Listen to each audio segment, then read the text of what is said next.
What's going on, everyone? It's Sean with another Tesla video, and in this one I am rolling in a P85D loaner that the Tesla Service Center has given to me while they work on my car. I've put it in for an annual service check, as well as replacing the front brakes and rotors. But before I get into the video, I want to invite you to, if you have not done already, subscribe to my channel. If you're in the market for a Tesla new, used inventory, this channel is going to be really helpful for you. The videos are all designed to help educate you and help you make a really good decision on buying a Tesla. On top of that, if you are in the market for a new or inventory Model S or Model X, my referral link is down below. So let's get into the P85D review. I've been testing out Autopilot 1.0 over the last 4 days, and one thing's apparent to me. 1.0 is much more consistent at driving on its own than Autopilot 2.0. You don't find as much of the jerkiness as you do with 2.0. It seems to be more aware and advanced and developed than Autopilot 2.0. It actually makes me feel more comfortable allowing it to be in control of driving on the highway than it does of 2.0. I really like it. In fact, when 1.0 is engaged on the binnacle display where it shows you the cars that are around you, it's much more accurate. It's also showing you different size cars like semi-trucks and motorcycles.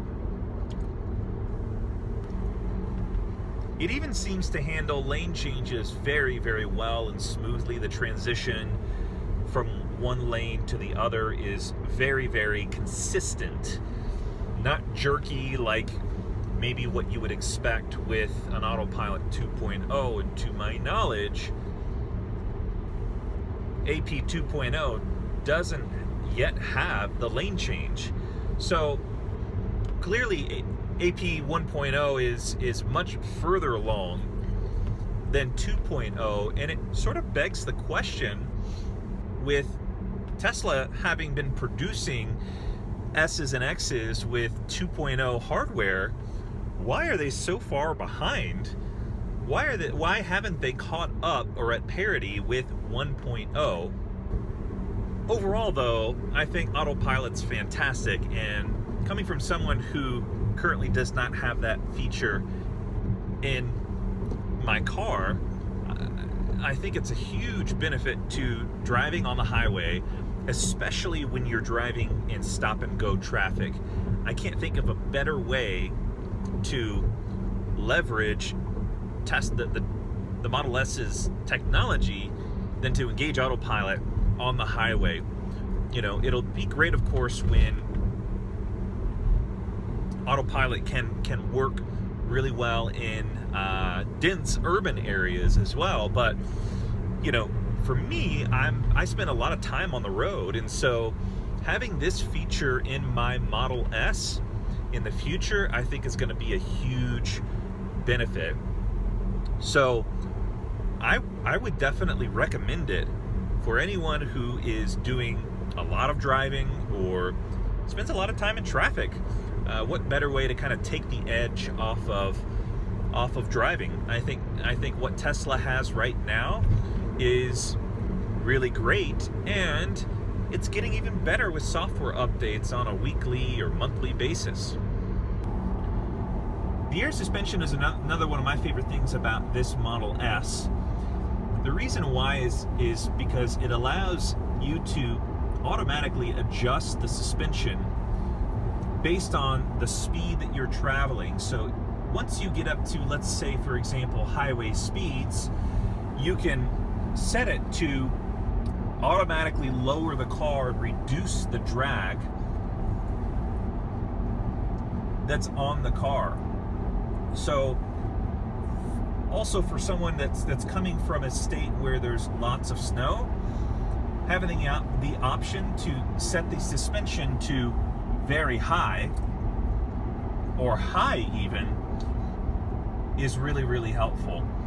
But having it at low is really nice for cornering, driving through mountains, going through tight turns, and it also looks really, really sporty too.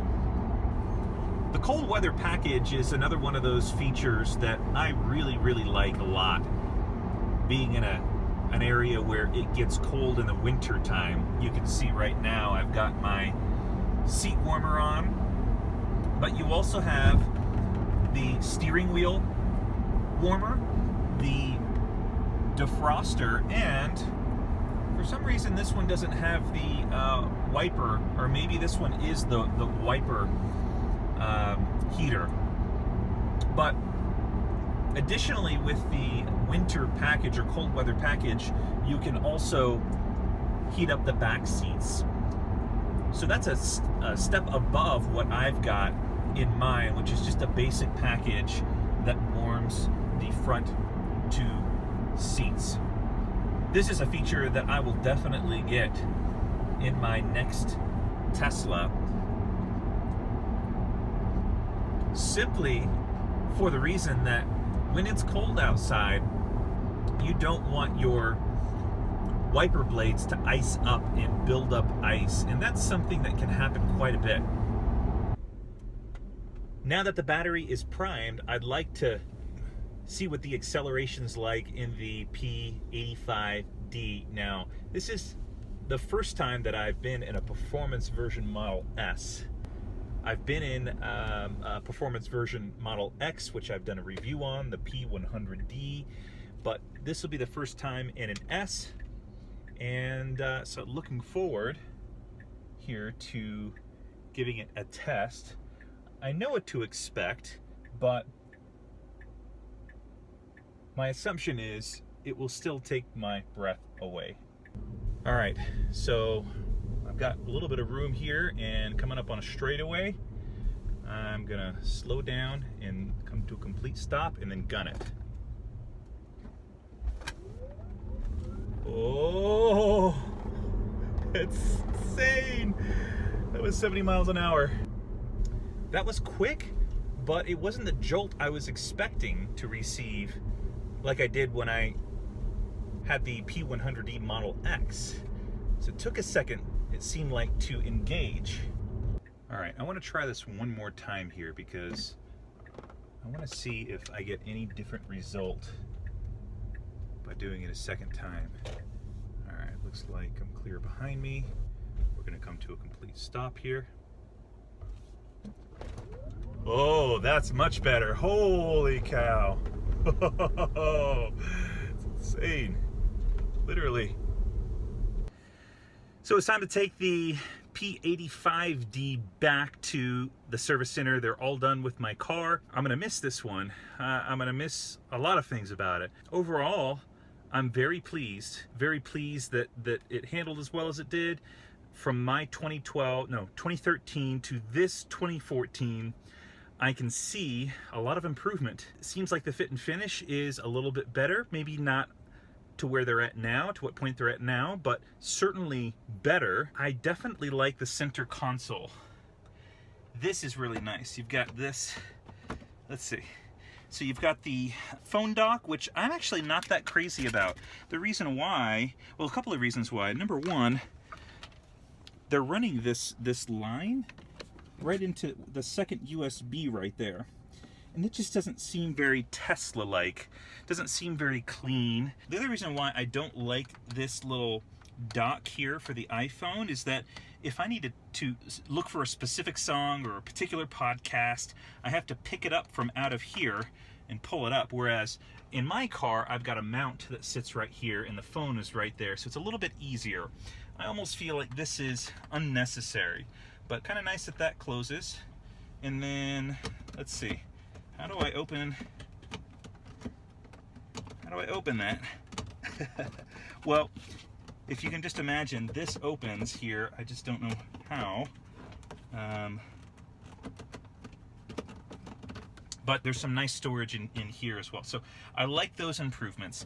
I love the improvements of the seats as well. Much more comfy, not as comfortable as the version 3 that they're doing right now, but certainly comfier than my 2013 seats. A little bit more padding. I love how this wraps around me a lot better. It's a lot thicker than mine, and when I'm turning corners, I'm not moving in the seat as much. The performance, of course, is lots of fun. Really, really fun. I really like Autopilot. Autopilot 1.0 is pretty solid. It's pretty solid and consistent. I think there was maybe only one instance where I had to take over because it wanted to follow a car off the highway. But, you know, the great thing about Tesla is that those things can be fixed over software updates. So by the time you all watch this, if it's a couple of years later, I'm sure that they've worked and ironed that out. I love the color red. I love that the car is red, but I'm not sure if it's my personality. To me, at least, it's very showy, and that's just not my personality. Next time around, I might go with white, but red is definitely fun. So if you're looking at a used Model S, I'd say go for it. It's a lot better. I think it's a lot better. They've made a lot of improvements from my 2013 that I'm very, very happy about. One more thing that I really like about this particular Tesla is the air suspension. I really like the idea of being able to adjust its height depending on the situation, whether it's snow or whether it's going up a steep driveway. It's just nice, and it's nice actually to have it so that it adjusts automatically when I get to a certain speed. In this one, since I've had it over the last 4 days, I've set it to go to the lowest setting when I hit 50 miles an hour, and most likely on highways. So to get the maximum efficiency, I think it's called drag coefficient. Yeah, drag coefficient, I have it set on the lowest setting. So very pleased. Would I get a performance version? I almost feel like, though it's fun, it's, for me, after a while, I think it would become more novel than useful. If I had a lot of extra money to blow, I probably would do it. But at this point in life, I think if I were to get the 100D, it would be plenty fast for me at 4.2 seconds from 0 to 60 miles an hour or 0 to 100 kilometers an hour. And then lastly, the range. With the P85, a full charge got me about 250 miles, and though only 50 more miles than mine, it definitely has me a little bit more convinced that I need to make the switch to a longer range battery so that I'm not doing a full charge every day like I am right now with my 60 kilowatt hour battery. Thank you so much for watching this video, and if you have not done so already, hit the subscribe and like button. And if you are in the market for a new or inventory Model S or X, it would mean a lot to me if you use my referral code down below. It doesn't cost you anything. In fact, through the end of October 2017, it actually saves you $1,000 and will get you free supercharging for life when you purchase new or inventory. Unfortunately, it doesn't apply to used. Until next time, have a great day and see you in the next video.